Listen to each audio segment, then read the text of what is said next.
बोले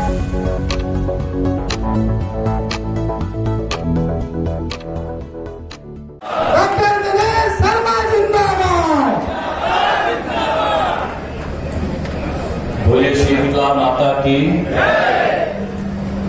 भारत माता की, गंगा माता की, गौ माता की, धरती माता की।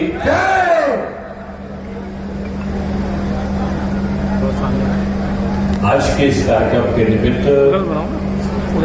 जिनका हमने सारगर्भित उद्बोधन सुना है, ऐसे उत्तर प्रदेश के यशस्वी प्रदेश अध्यक्ष रहे और वर्तमान में पूरे प्रदेश में हर घर नल को पहुंचाने का एक यशस्वी कार्य कर रहे उत्तर प्रदेश के जल शक्ति मंत्री आदरणीय स्वतंत्र देव सिंह जी, उत्तर प्रदेश के पूर्व प्रदेश अध्यक्ष आदरणीय प्रदेश उपाध्यक्ष आदरणीय राकेश त्रिवेदी जी, यहाँ की सम्मानित कर्मठ अध्यक्षा आदरणीय रीता त्रिपाठी जी, श्री हरिओम मिश्रा जी, जिला अध्यक्ष प्रतापगढ़, और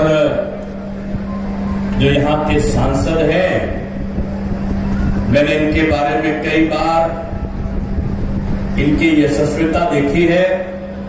ऐसे लोकप्रिय सांसद श्री विनोद सोनकर जी, श्री के.पी. श्रीवास्तव जी, अनिल सिंह जी, संतोष सिंह जी, राजकुमारी रत्ना सिंह जी, सम्मानित पूर्व सांसद, और यहाँ के बहुत अच्छा काम किया जिन्होंने विधायक के रूप में, ऐसे विधायक हमारे तीन विधायक यहाँ पर पूर्व विधायक बैठे हैं, ऐसे आदरणीय शीतला पटेल जी, आदरणीय लाल बहादुर जी, आदरणीय संजय गुप्ता जी, आदरणीय कल्पना सोनकर जी, सुरेश जी, यशपाल केसरी जी, पुष्पा देवी जी, और मेरे साथ युवा मोर्चा में जब जिला अध्यक्ष के रूप में बहुत मेहनत से जिन्होंने काम किया था, ऐसे मेरे प्रिय श्री जयचंद मिश्रा जी, श्री प्रेमचंद चौधरी जी, रमेश आसी जी, संजय जायसवाल जी, जयप्रकाश विश्वकर्मा जी, दीपचंद दिवाकर जी, ब्रह्मा प्रकाश त्रिपाठी जी,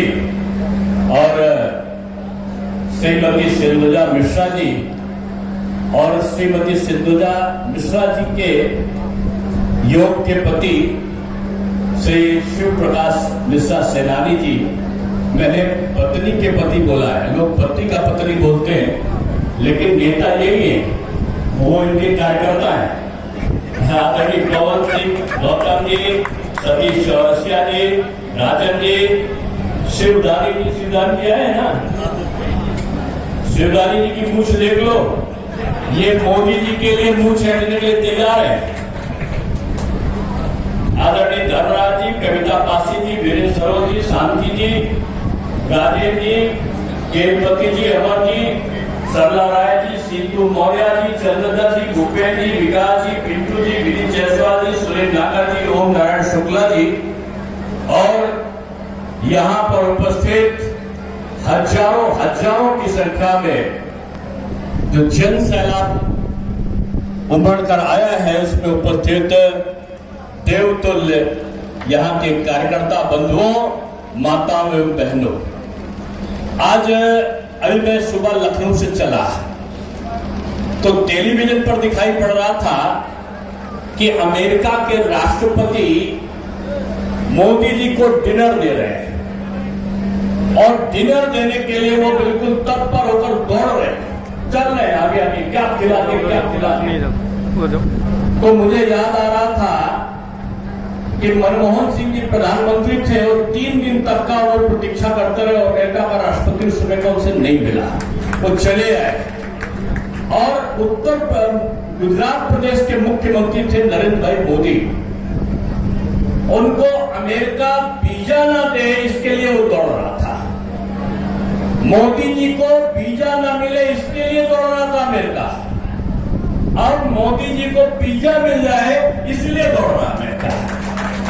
पहले वीजा नहीं, अब पिज्जा के लिए कि खा ले किसी तरीके से, अमेरिका का राष्ट्रपति हाथ फैलाकर दौड़ रहा है। क्यों? क्योंकि दुनिया के नेतृत्वकर्ता के रूप में नरेंद्र मोदी जी उभरे हैं। अब नरेंद्र मोदी जी वो नहीं है जब पाकिस्तान से गोली और हिंदुस्तान के प्रधानमंत्री की बोली कि कबूतर सफेद सा कबूतर उड़ रहा है, पाकिस्तान से गोली और हिंदुस्तान से कबूतर, पाकिस्तान से गोला और इंदिरा जी का कबूतर, पाकिस्तान से बम नरसिम्हा राव का कबूतर, और उधर से पता चला आतंकी यहाँ पर घुसपैठ राजीव जी का शांति का सफेद रंग का झंडा उनको पहुंचाता था। अब की भी यही हुआ, मोदी जी के पास मोदी जी ने पहले तो गले लगाया और जब नहीं माना तो उन्होंने कहा कि नहीं, अगर पाकिस्तान से गोली तो हिंदुस्तान से गोला, और पाकिस्तान से गोला तो हिंदुस्तान से बम, और अगर पाकिस्तान से बम तो नहीं किसी से कम हम घर में घुसकर मारेंगे और पाकिस्तान के घर में घुसकर विमान से अटैक करके और वहां पर आतंकियों को मारकर चले आए। यानी भारत बदल गया। अब भारत वो नहीं है कि हिंदुस्तान में आओ आतंकी, हिंदुस्तान में कभी आप बनारस में बम फोड़ो, कभी आप लखनऊ में बम फोड़ो, कभी गुजरात में बम फोड़ो, और जब भागकर आतंकी जाएं तो हजरतबल में कश्मीर में बिरयानी खाएं और दामाद की तरह खातिर कराकर लौटकर पाकिस्तान चले जाएं। अब नहीं, अब तो 72 हुरों के पास जाते हैं। अगर आ गए तो अब वो पाकिस्तान आतंकवादी अब जिंदा पाकिस्तान नहीं जाते और वो बिरयानी नहीं खाते, बल्कि उनकी जो शरीर का जो सड़ा हुआ बिरयानी होता है वो गिद्ध और चील खाते हैं, तो वो मरे हुए यहां से जाते हैं। इसलिए ये समय बदल गया है। हिंदुस्तान में हिंदू और मुसलमान, सिख और ईसाई मिलकर रहे, ये मोदी जी की इच्छा है। और यही काम करने के लिए उन्होंने पूरे प्रदेश में नहीं पूरे देश में एक शुद्धता का पाठ उन्होंने एक जाल बचाया और पूरा देश एक होकर चल सके, इसके लिए उन्होंने प्रयत्न किया है। जब मोदी जी प्रधानमंत्री बने तो लोगों के बैंक में खाते नहीं थे, 85% लोगों के खाते नहीं थे। उनके खाते बगैर पैसे के लोग खुलवाने लगे तो लोगों ने कहा ये कर क्या रहे। बाद में जो हम लोग उप मुख्यमंत्री बने थे, माननीय योगी जी मुख्यमंत्री बने, और जब मुख्यमंत्री बनने के बाद जिनके जनधन खाते गरीबों के थे, उन्होंने तो पहली कैबिनेट की बैठक में उन्होंने 1 लाख रुपए तक के किसानों के ऋण माफ किए, तो उसका पैसा सीधे उनके खातों में पहुंच गया। ये अभूतपूर्व कार्य मोदी जी ने पहले सुन के शुरुआत में उन्होंने किया है। और आप जानते हो, मैं यहां पर आया था बहुत पहले, मैं समझता हूं कि शायद 1996 में रहा होगा, और उस समय ये प्रयागराज इलाहाबाद हुआ करता था और कौशाम्बी इलाहाबाद का अंग हुआ करता था। मंजनपुर में आया था और मैंने आकर यहाँ पर विभिन्न प्रकार के जो कार्यक्रम होते हैं उनमें मैंने भाग लेने की कोशिश की थी। यहाँ पर सड़क में गड्ढे में सड़क पता ही नहीं चलता था। मैं कार से जा रहा था, शाम हो गई थी, सड़क के किनारे हाथों में लोटा लिए तमाम बहनें माताएं खड़ी थी। 5-6 बजे का समय रहा होगा, सूरज डूबने वाला था। मैंने लोगों से कहा कोई मेला है क्या? मेरे साथ वाले ने कहा डॉक्टर साहब आप जानते नहीं हो, ये भले ही तीर्थराज प्रयागराज हो, लेकिन यहाँ की बहनों को अपना सम्मान बचाने के लिए सूरज देवता के डूबने का इंतजार करना पड़ता है, और वो जब सूरज देवता डूब जाए तो लघु शंका के लिए तब वो अपना सम्मान बचा पाती है, इसलिए वो हाथ में लोटा लिए खड़ी। इतनी छोटी सी बात को किसी ने क्यों नहीं जाना? क्योंकि इस देश में लोगों ने वोट की राजनीति की, लोगों ने यहाँ के लोगों की परेशानी को नहीं जाना। और मोदी जी आए तो उन्होंने कहा कि हम शौचालय का निर्माण करेंगे, तो लोग हंसने लगे। घर घर शौचालय का निर्माण यहां से प्रारंभ हुआ।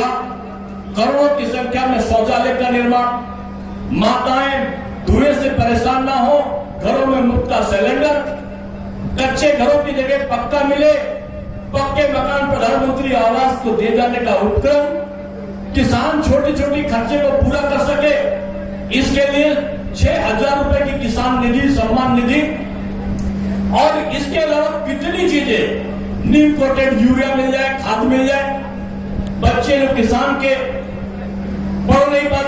पढ़ने का साधन हो।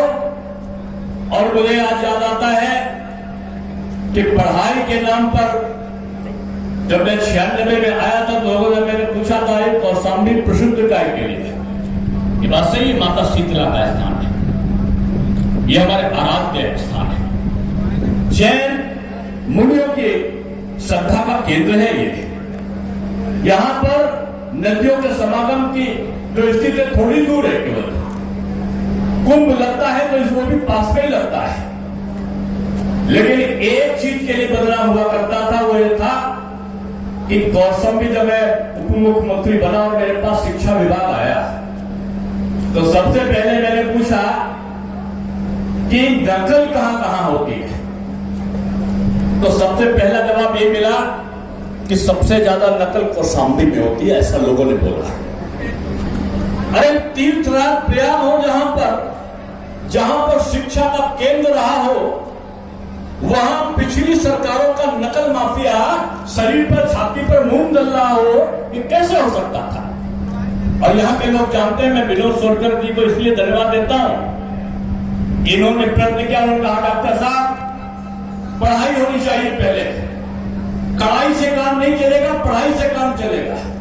हमने 220 दिन की शिक्षा करा और जो परीक्षाएं 2.5 महीने चलती थी उनको हमने 14 दिन और 12 दिन में परीक्षाएं वहां संपादित होने लगी। जो किताबें 25 साल पहले जिस दाम पे मिलती थी एनसीईआरटी का कोर्स लागू करके 70% दूसरे प्रदेशों से कम लागत पे किताबें उत्तर प्रदेश में मिलने लगी। जब सारा कुछ हो गया तो मैंने कहा विनोद जी अब तो कौशाम्बी में पढ़ाई भी प्रारंभ हो गई, तो कड़ाई करने की आवश्यकता है। तो ये बोले कि कोई नकल छात्र जानकर नहीं करता, जब पढ़ाई नहीं होगी तो नकल करेगा, इसके लिए छात्र और हमारा टीचर दोषी नहीं है। मैंने कहा बात सही है।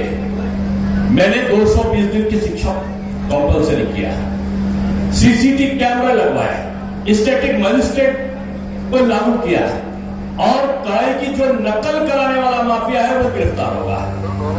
यानी अध्यापक और छात्र नहीं, जो नकल कराने का ठेका लेते हैं उनके खिलाफ कठोर कार्रवाई होगी। और जहां ये हुआ तहां हमारा कौशाम्बी नकल से मुक्त हो गया। तो मैं आपके बच्चों को बीजेपी की सरकार अच्छा बनाना चाहती है।